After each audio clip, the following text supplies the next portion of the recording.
Assalamu alaikum, Sister Zainab. Walaikum salam. How are you? Alhamdulillah, I'm doing good. How are you doing today? Doing very well. I feel like I should have had breakfast before this. I didn't get a chance to eat my breakfast, which is my fault. But Alhamdulillah, I'm actually very excited to do this episode. I'm also quite nervous to do this episode, as you know. Um, but inshallah, I'm excited more than anything. Alhamdulillah, I'm very excited too. And I can't wait to reflect upon this episode and to dive into Quran, inshallah. I hope this episode is very beneficial to the listeners, the ones who are trying to have a relationship with Quran, trying to read Quran on a daily basis and reflect upon it for good. May Allah subhanahu wa ta'ala guide you and me in delivering this episode as something that is beneficial for others. Any mistakes that we make, we ask Allah subhanahu wa ta'ala for forgiveness. And anything good that is coming from us, it's by Allah subhanahu wa ta'ala. Inshallah. Ameen, ya Rabb. Amazing. Thank you. Okay, so بسم الله الرحمن الرحيم رب اشرح لي صدري ويسر لي أمري واحلل عقدة من لساني يفقهوا قولي. So this episode, I'm gonna share the things where that really stuck to me and helped me reflect over the Quran. I want to give a huge disclaimer. These are not based on fiqh. These are not based on anything that is scholarly. I am not a scholar. Um, but these are the reflections and my own personal tadabbur, which is my own reflections of the Quran. I encourage everybody to read the Quran and make their own personal reflections as Allah encourages us to do. However, when you're making personal reflections, and as you'll see as we get through my examples, as you make these personal reflections, do not go against tafsir. Do not create your own story. Do not create your own do not transgress. Okay. It's very simple. You'll understand what I'm talking about. But I really want to put that disclaimer there.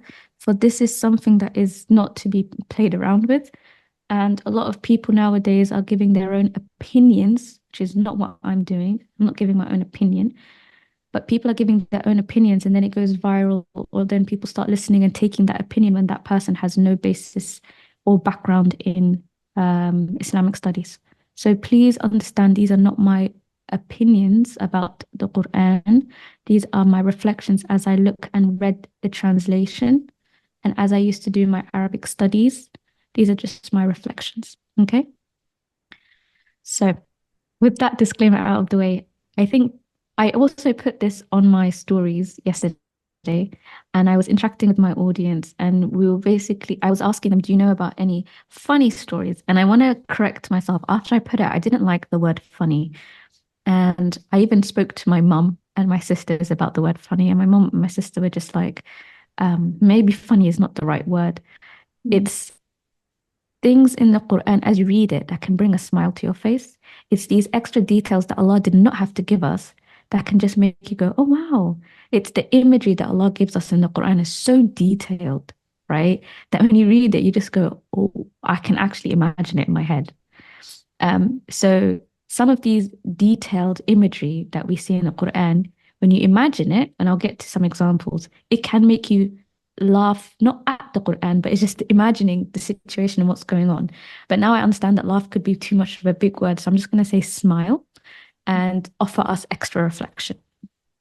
Well, okay, let's dive straight in. I think my favorite place to start with reflecting on the Quran is on my personal journey. I was always very curious about Surah Taha because it was always labeled as the surah on, if you Google Surah Taha on YouTube, Google it on YouTube. If you search Surah Taha on YouTube, you will find that it's like the cure of depression, or if it's like a soothing surah, right? And I was always curious. I was like, why is it called that? Because I've never read the translation.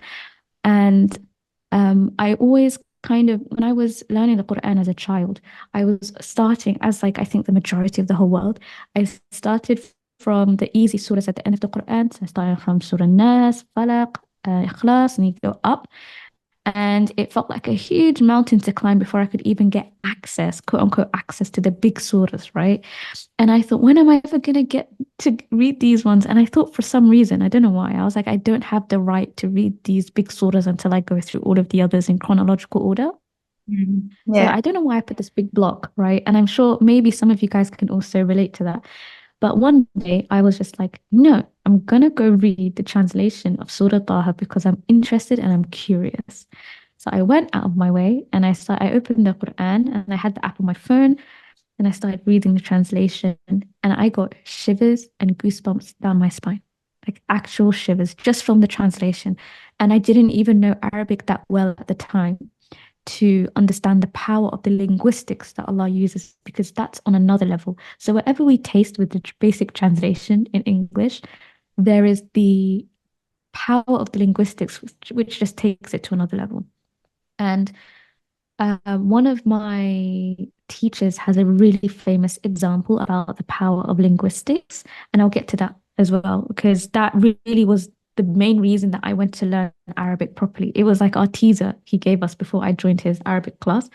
And I remember that teaser was enough for me to just be like, yep, forget about the English translation. I have to learn the Arabic.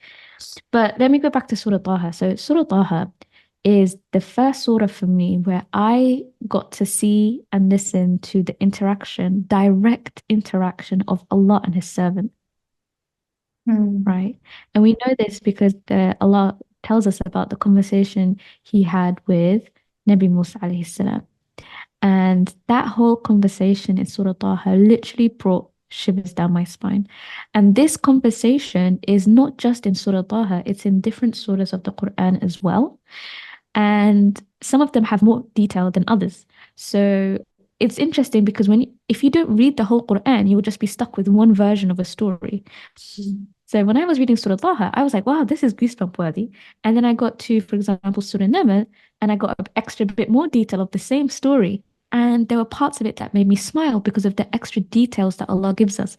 Allah gives us so much extra details of imagery that we don't need, right? For us to actually follow Allah's commands. But it's a sign of mercy and an invitation for us to reflect, right? Definitely. Yeah, a sign of mercy and an invitation to reflect. So, for example, in this conversation with Allah and Prophet Musa alayhi salam, like you can see in Surah Taha, like the Prophet Musa alayhi salam wanted to prolong the conversation with Allah as much as possible, right? You can learn about this on YouTube with any tafsir class of Surah Taha. But when Allah speaks to Nabi Musa alayhi salam, he basically says, "I am your Lord." He sees a fire, right? Nabi Musa alayhi salam sees a fire, and then he tells his family, "Wait here, I've spotted a fire. Maybe I can get some torch or something that will be of benefit or guidance from it." And then when he goes to the fire, he's summoned, right? And then when he's summoned and Allah speaks to him, Allah decides to ask him, even though Allah knows, right? Allah asks him, Moses, what's that in your right hand? And that conversation in itself was the biggest point of reflection for me. I was like, why is Allah asking this when he knows what's in Moses' hand, alayhi salam, right? And, if you look at the Dr. Mustafa Khattab translations, from the clear Quran. I really love the extra detail that he goes into to give you extra context. And so Nabi Musa alayhi salam replies, but he doesn't just say, it's my staff that is in my right hand. He goes into so much detail. He goes, I do this on it, I do that on it, and I also have other uses for it, like I do this and this and this and this. And as you're reading the Quran, you can just feel the excitement of Nabi Musa alayhi salam getting this opportunity to speak to Allah. So every time myself, I want to speak to Allah and nurture my own connection with Allah through dua, through my salah, or just in general on my day-to-day basis, I will go back and listen to this surah and reconnect to that imagery that Allah gave us of how you can say the most, like the absolute most, and it's okay. Like you can go out of your way to just give the most like little details that Allah already knows. That you can actually put your hands up and say, like, Allah, I had this really tiring day.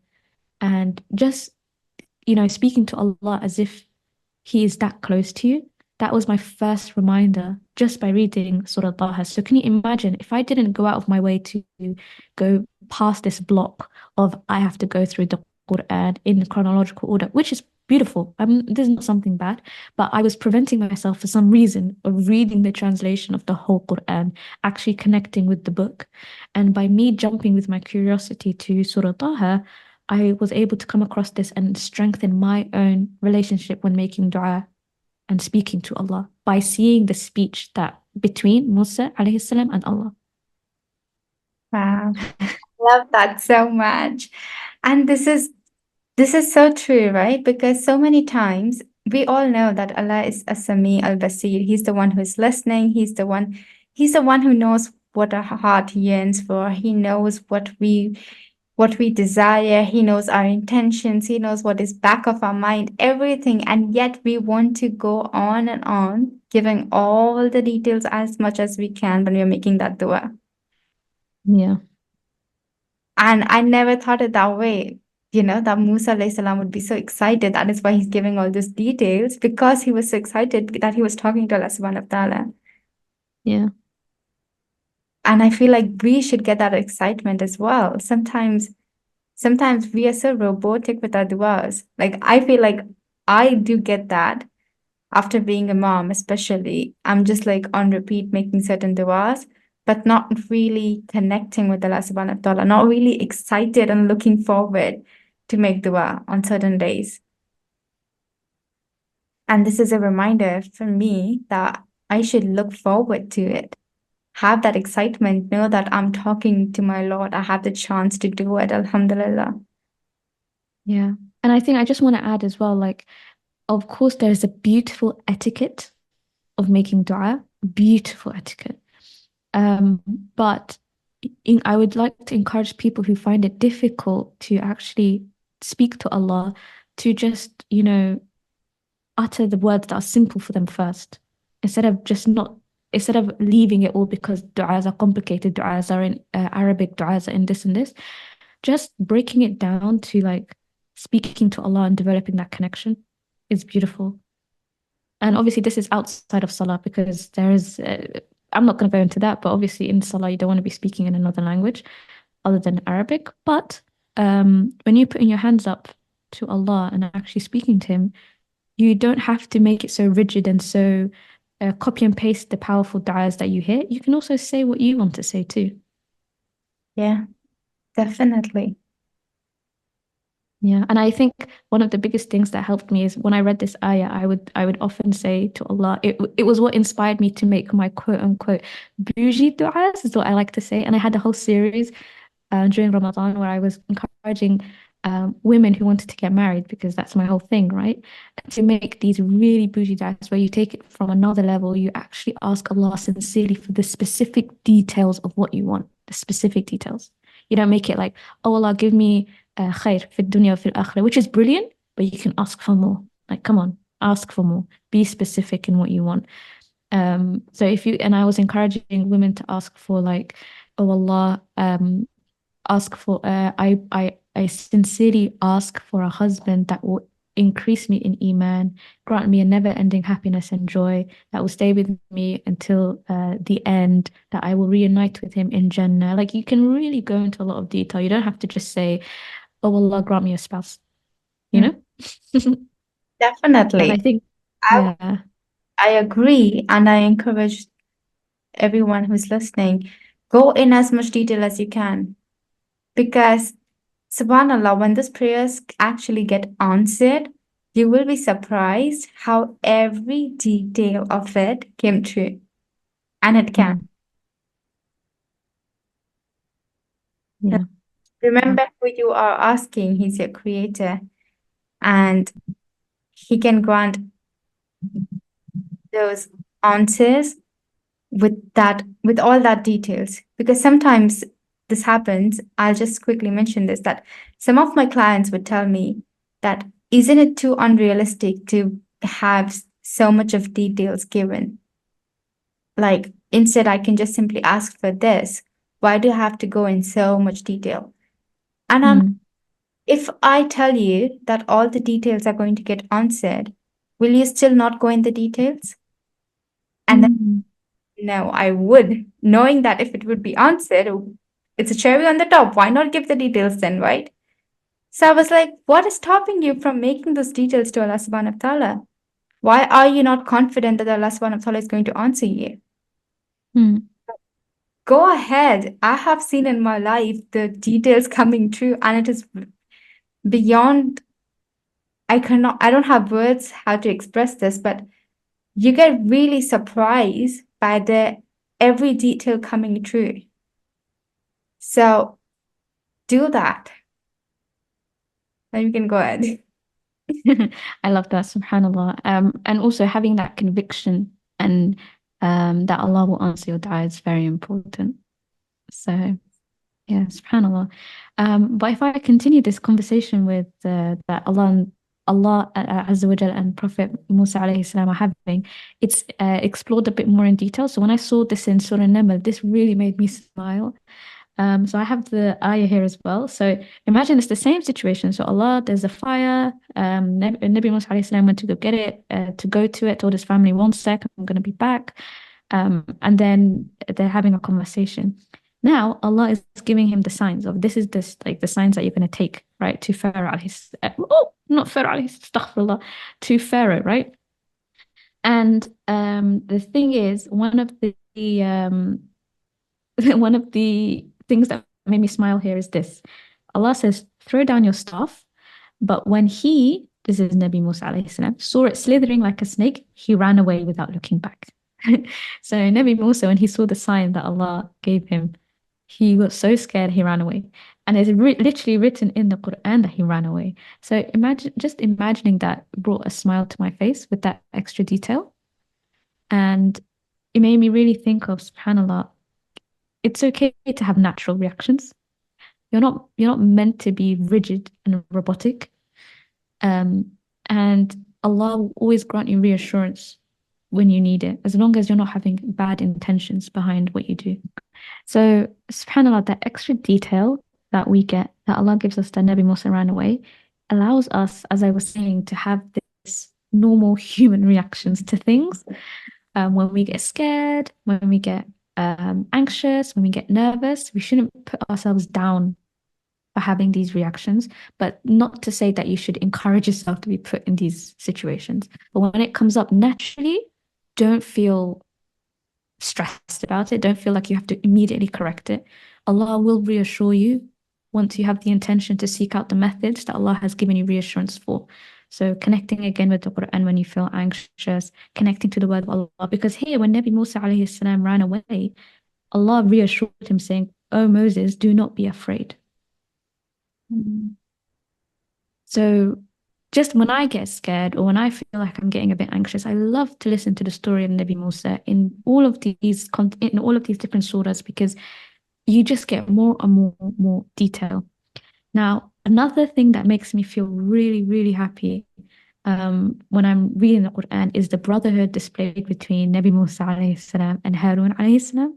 And it's just so beautifully captured for us to the point where you just think, wow, the prophets are really like human like us. And we take them down from this angel, like we sometimes I used to put them really high up above me to the point where I could never be like them, which is true. Messengers are chosen people, but they are people too. They make mistakes. They are not infallible, I think is the word. And they're not like angels. Mm. So there are things we can learn from them. And there are things that are similar, like because we are both human, right? And so when I was reading the interactions between Nabi Musa alayhi salam and Nabi Harun alayhi salam, I was so interested by their interactions and how they had this really strong brotherhood to the point where when Nabi Musa alayhi salam was asked to go to Pharaoh, he asked, "Can I go with my brother, please?" That is something I would say. Like I feel like if I had to do something straight away, go somewhere scary or something, I'm like, "Can I go with my sister, please?" Like I would always say that. So when I read that for the first time, I was just like, "Wow, subhanallah, this is like very human-like, Yeah. like needing that companionship." And it also makes me feel like when we hear about pious people, we hear about them being on their own. Like they're going, it's a journey on your own. You have to do this on your own. You have to come to this reflection on your own, which is true. but there's also that beneficial aspect of it, of being with others, asking for help. Nabi Musa alayhi salam just asked for help. He said, I need help by having my brother. Why? Because he had a stutter. Nabi Musa alayhi salam had a stutter and he needed his brother by his side. Isn't that beautiful when you reflect on that? Like you have uh, a beautiful example that Allah gives you so much detail in and repeats this story for us again and again and again. Nabi Musa alayhi salam is one of the most repeated prophets, right, in the Quran. So when you realize that, you're just like, oh my God, the amount of times Nabi Musa alayhi salam asked for help and that it's captured for us is a huge reflection point. So Yeah. yeah, let me just give it to you. What do you think about that? I love that. I think in this world right now, there are so many people who are in that zone of self-independent. I'll do it on my own. They need it, but they won't ask for help. And it's not coming from a place where they are having a lot of ego. Sometimes it's coming from a place where I don't want to trouble the other person. But, Mm, I feel like knowing that Musa alayhi salam used to ask for help, it's kind of, it's very much like, giving I would say, peace to my heart. It's very soothing to know for the heart that mm, Musa alayhi salam can, then why can't we? As yeah, one of the messengers, he did not feel that he shouldn't be asking for help. Then why are we thinking so much before asking for help? yeah. I think the notion of don't trouble others is really ingrained in us, um, to the point where some people don't even want to trouble their own family, like your own siblings. And subhanAllah, this could have been a huge, imagine telling your brother who could have escaped all of this um scared, like this whole scary fight with the Pharaoh. Like he didn't have to get dragged into this, right? Potentially. But Nabi Musa alayhi salam didn't think of it that way. He thought of it that I need this support and I know that Allah is going to protect the both of us. Yeah. And sometimes Allah subhanahu wa ta'ala put people in your life to guide you. By not asking Mm, for help, you are also not trusting somewhere, like you're not trusting the other person and not giving the other person the opportunity to help you. yeah. And then you just blame the person, right? Sometimes people do that. They'll be like, oh, my family members were not supportive. Did you ask for support? Mm, Right? So, yeah. so happy you mentioned this because I think it is also a reminder for me because there are days when I be like, given that I have chronic illness, I'd be like, I don't want to trouble my mom. I don't want to trouble my brother. And then, because I'm a human being, at the end of the night, when I'm really exhausted, sometimes I'll be like, I should have just asked, Mm, right? It's yeah. at that, just ask. I love that, subhanAllah. Until we wait until the last moment.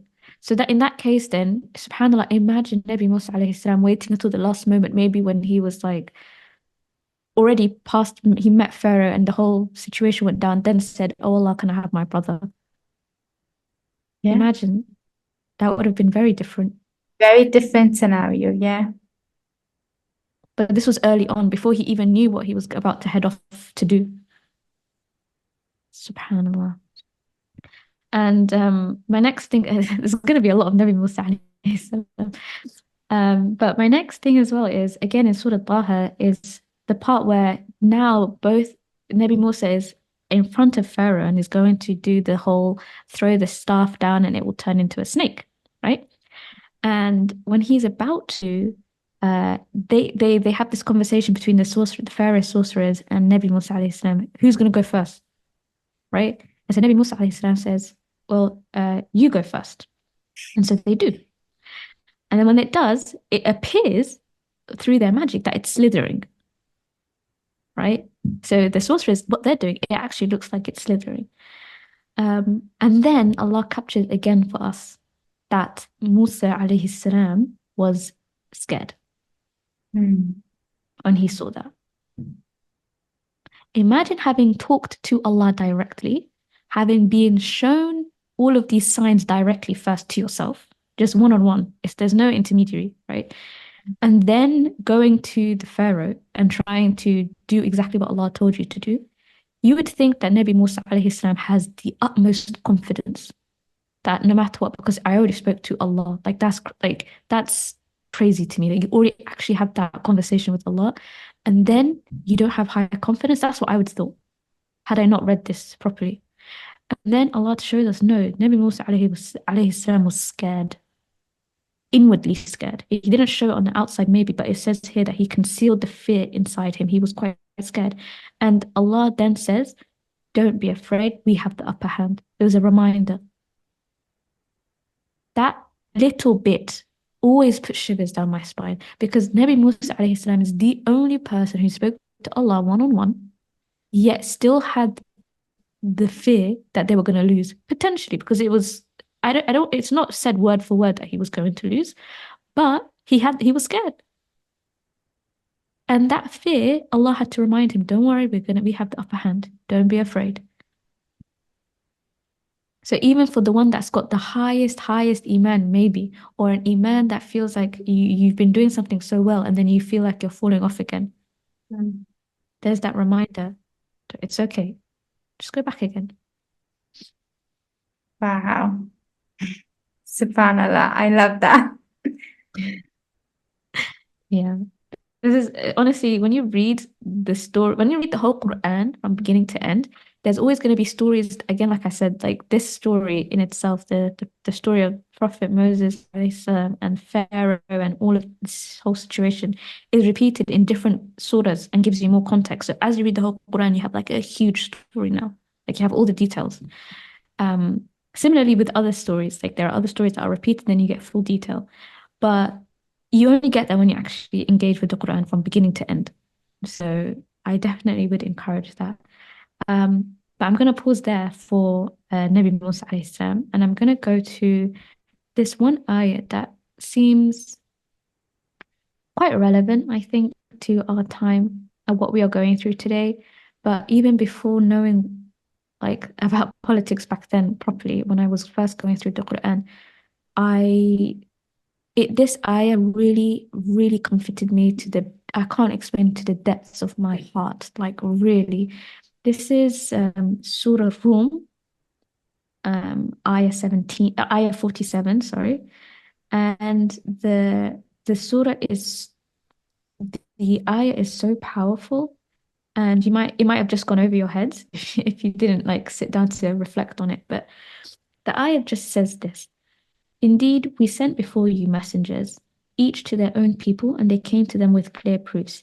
Then we inflicted punishment upon those who persisted in wickedness, for it is our duty to help the believers. And when I was listening to this ayah, it was recited by Sudais. Sudais goes out of his way to repeat the last bit. He repeats the last bit when he speaks in Arabic, and I was confused because I was just listening to the surah and I was like, why is he repeating that last bit? So I went to the translation and I saw it, and it was like, for it is our duty, our with a capital O, Allah is speaking, for it is our duty to help the believers. And you know, in Arabic, if anyone actually knows Arabic, وَكَانَ حَقًّا عَلَيْنَا نَصْرُ الْمُؤْمِنِينَ. Haqq is a huge word. Like haqq is a really huge word. It's not even just our duty, it's like a really big word. And I don't think there's any English word that can perfectly encapsulate the meaning for it, but it's a big word. We use it a lot in my language, haqq, in Somali, even there's Arabic, but it's like a right upon, you can use it as like it's a right. There's also other ways to use it, but it's such a big word. And for us to, whenever I know what's going on in the world and I find out more about what's going on in Palestine, in Sudan, in Congo, everywhere where Muslims are being oppressed, everywhere, because it's not just these countries, everywhere. I think about this ayah and that Allah says it is our duty to help the believers. So that just makes me feel so reassured, so reassured. And even for my own personal battles, whenever I'm going through something, it is Allah's duty. It's Allah's duty to help the believers.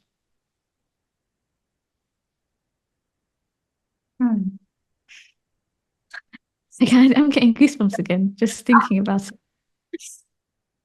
It's very Subhan- stirring to the heart. Yeah, Alhamdulillah. yeah. This I and again, I want to if people are listening to reciters and they have their favorite reciter, notice where they repeat if they do repeat because Sudais repeats quite a lot. He repeats himself when he says an ayah, and you can tell he raises his voice a bit when an ayah seems like it's a bit more powerful or it means a bit has a bit more heavier meaning or something. Be curious. Why is he doing that? He understands Arabic. So think about why he's doing that. Go to those surahs, go to those ayahs and actually find the translation for that moment. Where does he cry? So Dace cries a lot when he's reciting. Why is he crying? Like, why is this emotional for him right now? What's going on? Think about it, reflect on it. That's a nice way to start reflecting, especially if you don't know Arabic yourself, when another Arabic reciter is getting emotional about something. Mhm. Because that's how I started. I loved listening to Sudais. I grew up listening to Sudais and Shuraim, both of them. Please comment below, like, or wherever this is going to be on YouTube, Instagram, comment below who you used to listen to when you're growing up, and if there's any other people that listen to Sudais and Shuraim growing up. Like, we had the CD we put in the car, and we had like what's it called, those cassette tapes, Yeah. like so those, oh my God, subhanallah, like do let us know. I'm so excited to read whoever, like, and I'm excited to learn new reciter names because I'm sure there's going to be such a huge variety, inshallah. Yes, Who did definitely. you listen to growing up?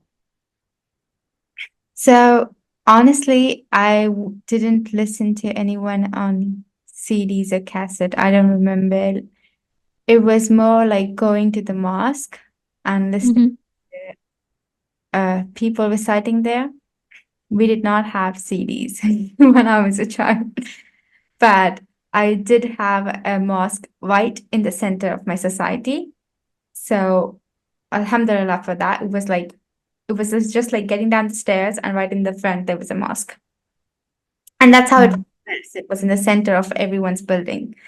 And I would every night, we all kids would go to the mosque. There was a given time slot after the salah where we all kids used to go there, and then we used to listen, and then that's where we used to learn as well.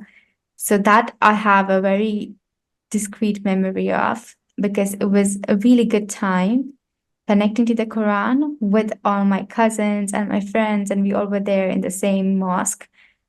And I feel like so many good memories that I have from fasting in Ramadan, from learning Quran, and like everything related to Islam, which was a part of my core childhood memories, built with my own cousins and friends, whom I'm still very close to. And I think it was only through all those good memories that we had about reading Salah together, staying up at night and praying Tahajjud together, something that really made our relationship very strong. SubhanAllah, I love that so much. Yes, and that is something I really want to give it to my daughter as well, because I think that for me, it was a very strong pillar. And having that in the family, having that kind of environment where we all would come together, we'll do sleepovers where we would pray Salah, 20 rakats of Salah, we all would pray in, like imagine 10, 11 girls standing in line praying 20 rakats. And then we would hug on food at night, and then we'll wake up for tahajjud and fajr together. So those are the memories that have stayed with me, and I just want to pass that to my daughter, inshallah. Inshallah. To all our daughters, this is such a beautiful, beautiful thing to grow up with. SubhanAllah. But I also wanted to mention this when, oh, I forgot.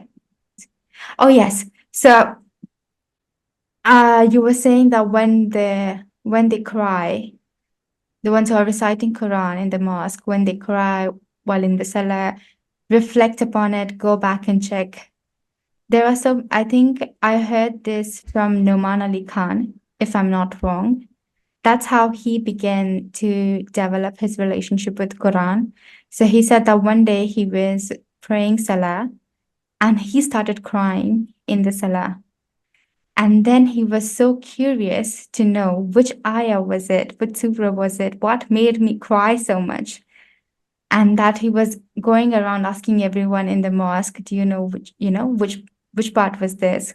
Where can I find it, this ayah in the Quran? And that's what was the first step of him going and learning the Quran by its meaning, learning the translation, listening to the tafsir. And when I heard this, I remember that there were so many instances where I have cried in Salah by listening Mm. to, when I was, especially when I was in doing Umrah, when I was in Mecca, Medina, there were so many times where I have cried. And I was like, why did I not go back and check? Because now, after listening to his story, I was so curious that what was it that made me cry? Mm. And that made me feel like that was like when I heard Noman Ali Khan say this, I was like, I need to get back and read everything so that now when this happens, when I'm in a prayer and I listen to something and it makes me cry, I want to know exactly what it is. What is it that is touching my heart so much? Because you don't understand Arabic, but then there is something that makes you cry. Isn't that just, I feel like it's something so beautiful, like it's touching your heart, but you don't understand what is it. And you're Yeah. crying in the cellar. Nobody else is crying. It's just you who's crying in the cellar. So that was my point where I felt like, okay, I want to learn Quran because I want to know which part of it really resonates with me and makes me so emotional about it. Yeah. I love that. And I think this, if anything, if someone was to take nothing, subhanAllah, from this, I would encourage you to really just take that step and figure out whenever someone else is getting emotional, take that as a moment to reflect. If you really don't know where to begin, if you're just getting overwhelmed, just take it easy, one step at a time. It's not hard. It's not meant to be hard. It's meant to be something you enjoy. It's meant to be something you connect with. And you're meant to have a lot of different emotions as you read the Quran, hope, fear, a balance of the two, not too much fear and not too much hope that you go and do whatever you want, thinking that Allah is just going to forgive you. But perfect balance. Balance is good. But yeah, go and actually find places where people are getting emotional, where you are getting emotional and you don't recognize it, and let that be your starting point. It doesn't have to be a cool story of this is how I connected to the Quran because I went on a 5 year journey to learn Arabic and then I went and I did. It doesn't have to be cool. It can just be I cried, but I didn't know why I was crying, as you said. And then I just went and I investigated. That's it. That's it. Yeah. It can be something as small as that. Yeah. SubhanAllah. Yeah, let me end with two more. Two Yes. more, inshallah. Maybe three. But the one that I want to talk about, and I want correction, inshallah, if this is not right, but I genuinely believe this is something that is, but there's a place in the Quran where Nabi Ibrahim alayhi salam asks for Allah to give him um, more reassurance. Mm. I want to say this is after being thrown in the fire because Nabi Ibrahim alayhi salam was thrown in the fire as a child, right? So this is after having that miracle happen, I believe. And may Allah correct me if I'm wrong. The Nabi Ibrahim alayhi salam says in Surah Baqarah, ayah 260, My Lord, show me how you give life to the dead. And he said, Allah replied, Do you not believe? And Ibrahim alayhi salam said, I do, but this is so my heart may be calm. And then Allah gives him a miracle. Take four birds and draw them to you, then place a part of them on each mountain, call upon them, and they will come to you back. Right? And subhanAllah, imagine again that reassurance. This is a prophet who went through a miracle and he still needs that reassurance. So whenever you feel like you need reassurance, ask. This is the clear thing. Just ask. Oh Allah, my heart. There's a du'as you can make for this as well. You don't have to memorize, obviously, memorize the du'as that exist if you want, but don't put that in front of you as a block when you can ask for your own bougie du'a, as I like to say. But you can just ask Allah, oh Allah, my heart is feeling like it's wavering. Strengthen my heart. Mm. Okay.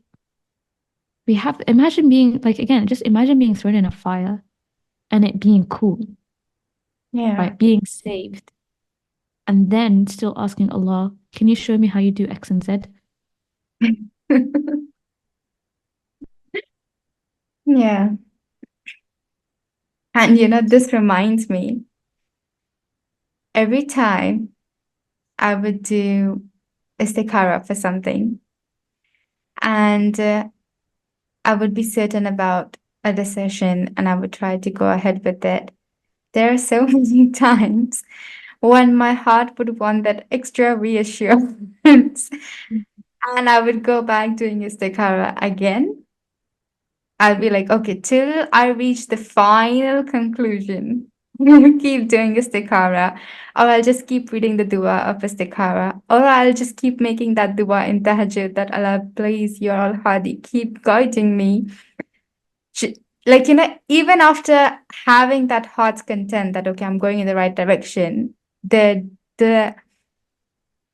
desire to have that extra assurance. Subhanallah. And this makes me feel so good that it's not just me.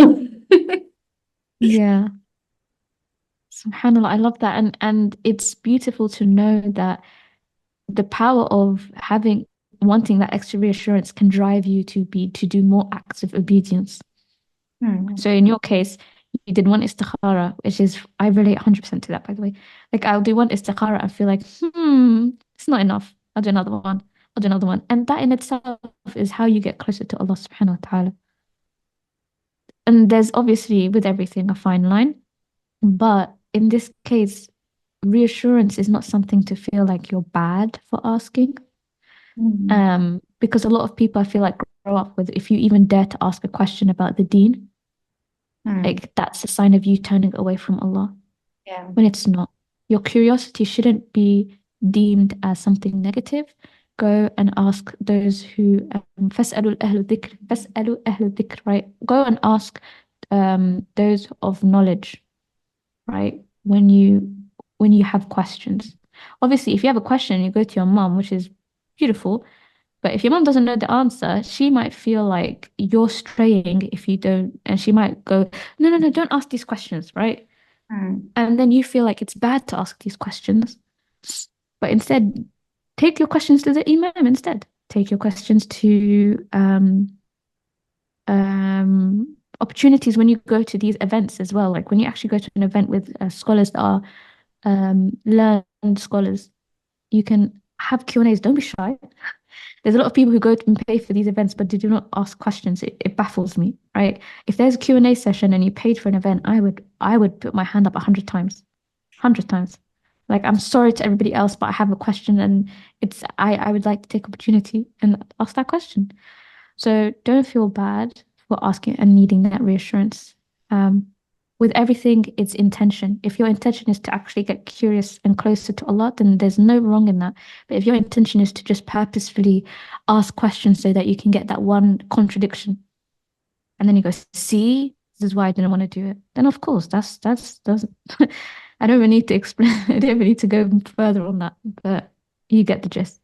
Yes, I do. And I think it's so good you mentioned it because now that I'm reflecting, I realize that so many times when I want that extra reassurance, I also feel that is it coming from a place where, it's whispers of shaitan, that I'm not trusting Allah subhanahu wa ta'ala? Am I doubting?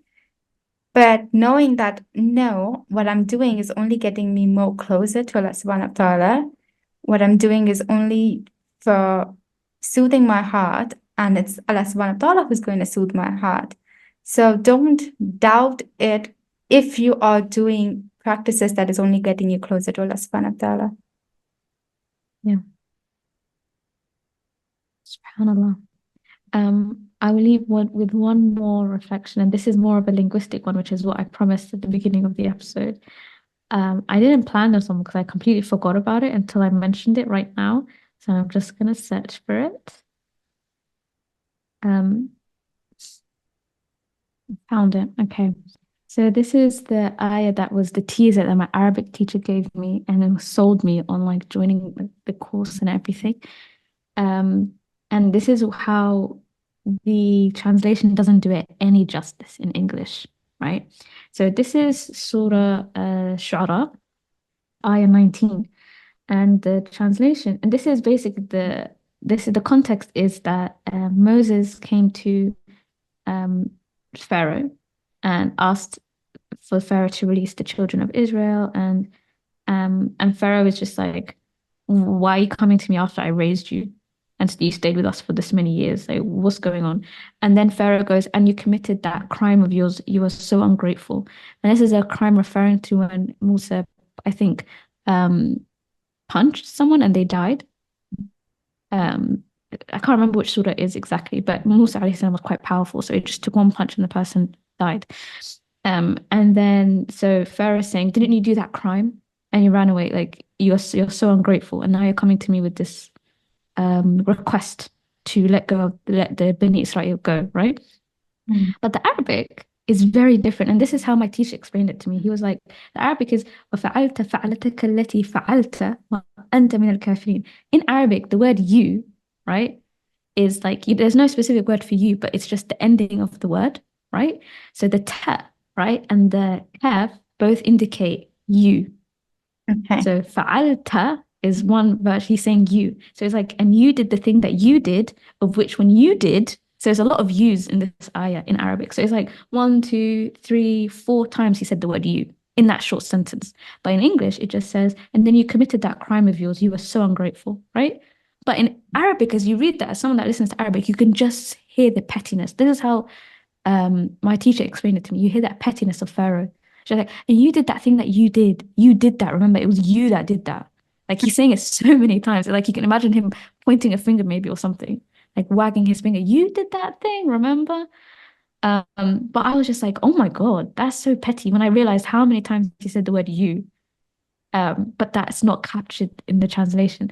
And that sold me. I was just like, oh my God, imagine learning so much more about the Quran in Arabic and finding out the actual nuances of when someone's actually saying a word which is uncommon to use, um, or when someone else is saying a word which is like, I don't know, like there's just so many different places where you can explore that, but you can't with the English. So this was so powerful to me and a huge turning point for my Arabic. So I just wanted to add that as well. You're gonna make me want to learn Arabic. Yeah, subhanAllah. I feel like there's a lot more that I could go into, but I'll just leave it there. All right. Jazakallah khairan, Sister Zainab. This was really amazing. Subhanallah. I'm definitely gonna read Surah Taha because when you started talking about it, I was like, okay, I really need to get back to that one. And so many beautiful reminders for me, and I'm sure for the listeners as well. And a new perspective, I would say, for me to start reading Quran and looking and learning from it from a different perspective, and actually taking out time to even reflect back on it, because I feel with me this is the case, and I am sure so many of us are guilty of it. This is that when we start reading the tafsir or the translation, we just read it and we get done with it. And there is no sitting back and reflecting on the things that we read or journaling about the things that we read. But now I feel like I want to do that. I want to take out more time in reflecting back on the stories, imagining, and like you said, we can have the imagery of what is happening, right? Allah subhanahu wa ta'ala has given so much detail so that we can imagine and we can learn from those things. So I want to do that, inshallah, and may the ones who are listening to this is also guided towards doing that. Once again, Jazakallah khairan for doing this for me and all of us. Barakallah feek. It's an absolute pleasure, and may this, inshallah, be the key beginning starts for anybody who wants to reflect deeply on the Quran and start their tadabbur journey, because this is tadabbur, reflecting on the Quran, which is what Allah encourages. So may Allah allow all of you to have a beautiful, beautiful connection to the Quran and to Allah's words, and for you to feel that taste and that beauty that is lying there waiting for you, inshallah. Allahumma ameen, Allahumma ameen. May Allah subhanahu wa ta'ala, He's Al-Hadi, may He keep guiding you, me, and the listeners. Ameen. Assalamu alaikum. Wa alaikum salam.